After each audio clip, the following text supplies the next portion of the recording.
morning, Newport. Our Instagram account has hit 2,000 followers, and we finally have enough of an audience to get sponsors. This episode brought to you by Swift Slip, and we'll be telling you about why they rock later in the show. We're not selling out, we just love Swift Slip docks. Something's got to pay for the studio. Lots happened at September's second council meeting. Councilman Piotr is helping us move to organic pesticides after citing how Monsanto lost a $290 million lawsuit related to the chemical pesticide Roundup in Northern California. Still, the chemical remains an FDA-approved pesticide. If history tells us anything, we shouldn't trust the government when it comes to what's cool in the chemical world. Agent Orange, anyone?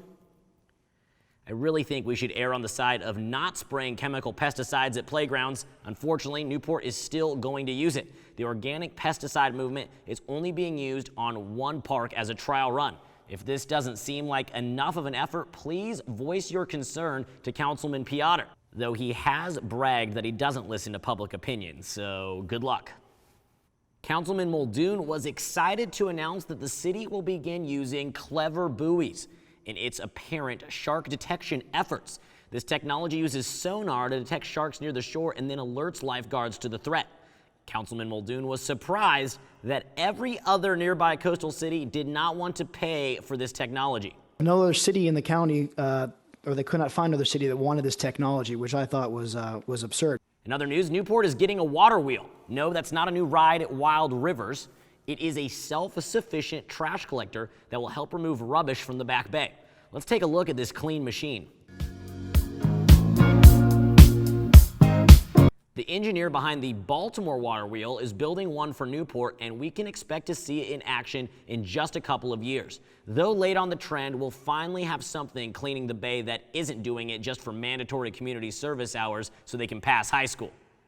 Now let's take a second to recognize an awesome local business that is authentically Newport, Swift Slip. Family owned, Swift Slip has been repairing and building docks in Newport for over 30 years. Not only will you be wowed by Swift Slip's quality and work ethic, but you'll likely end up building a relationship that lasts longer than the dock itself. Visit SwiftSlipDocks.com for more information. Our guest tonight is a fight promoter and the man who invented the Laker Girls. He's also running for city council against incumbent Kevin Muldoon. His name, Roy Englebrecht. Let's hear what Roy has to say. Thank you, Alex. I'm here with Roy, who's running for city council this November 6th election. Thanks for joining us, Roy. Thanks, Riley. Good to be here in the garage. Well, warehouse now. Warehouse, pardon me. No, very nice. I mean, we could almost do a fight in here. It's big enough. Hey, we're open to it. So tell us about yourself. What made you first want to run for city council?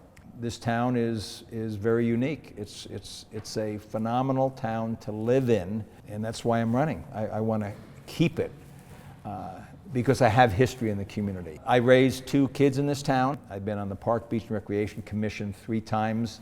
I always feel that we have some city council people that have only been in this town 5, 6, 7 years. You really can't understand what the traditions of this community, the fabric of this community, why it's so special if you've not raised a family here, if you've not been to Cronenmar football game, the Battle of the Bay, if you've not walked around the island.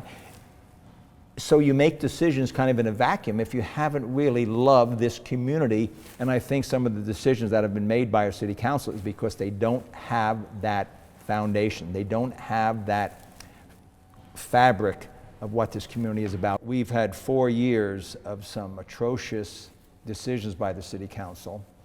The city council that's been tone deaf to some of the citizens in our community. And I say I don't complain, I compete. And so too many people complain and then they don't do anything about it. I'm saying, if you're going to complain, get in the game, compete. And I said I'm going to run again. With campaign financing, how have you been going about it this time around? How much money do you have on you? I got $20. All right, well, I'll take the $20. No, I really haven't. I haven't done one social gathering. I've just had people that have come out of the woodwork. I get $1,100 in the mail, $500, $250. They go to my website, joinroy.com. And when you have people who you do not know, and you've been in this town 40 years, who are giving you money, it says that they're unhappy with the direction of our city, and we want to support you and we want to help you win. So you're running against Kevin Muldoon, and you're saying people are so unhappy with the current incumbents that they're just willing to support without you having to even put much into like having big events to raise money. It's just coming. Right. I probably have raised $12,000 from people that have just given to me. Not that somebody had a social and invited their friends and I came and spoke and then we put a big jar at their front door and people dropped in money as they left. It was people that are unhappy with what's going on. And all my contributions, unlike the other candidates, especially the incumbents, I said I would not accept any money from any city vendors or any companies in town. All my contributions have been from individuals. And I can't say that for Kevin or for Scott or for Duffy when they've received contributions from city vendors.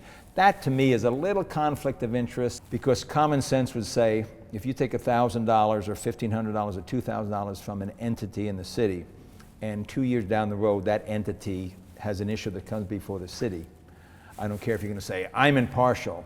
You're going to remember that that entity gave you $2,000 and it might bias your decision. So don't do it. So I don't do it. I'd rather not have that. I'd rather just look at every issue and get input from people that come to the city council and make a decision.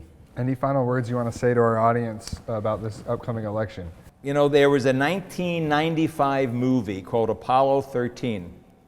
And one of the great phrases that came out of that movie that Tom Hanks said, Houston, we have a problem. Well, fast forward now to 2018, and for this campaign we could say, Newport, we have a problem. And I think the problem we have are with the incumbents in this community that don't really feel that this community is special in the way that so many of us that have lived here so many years have feel it's special. So the way we can take away Newport Beach, we have a problem, to say Newport Beach, we are great, is to elect myself, Tim Stokes, and Joy Brenner on November 6th. Riley, thank you. Appreciate it. Thanks for joining us. You bet. Good luck. Thank you. Back to you, Alex. Thank you, guys. I agree with you, Roy. Let's not change Newport in ways that are inalterable. My favorite view in Newport is, hold on, tip line's ringing again. Good morning, Newport tip line. Jeff Herdman is sad that he's been left out by the Gang of Four. Well, I mean, yeah, tell him to use his words. No, they don't have to play nice. Okay, well, best of luck to Jeff. Well, that's it for this week. This is Alex Crawford saying from the River Jetties to the Wedge, from Back Bay to Newport Coast. Good morning, Newport.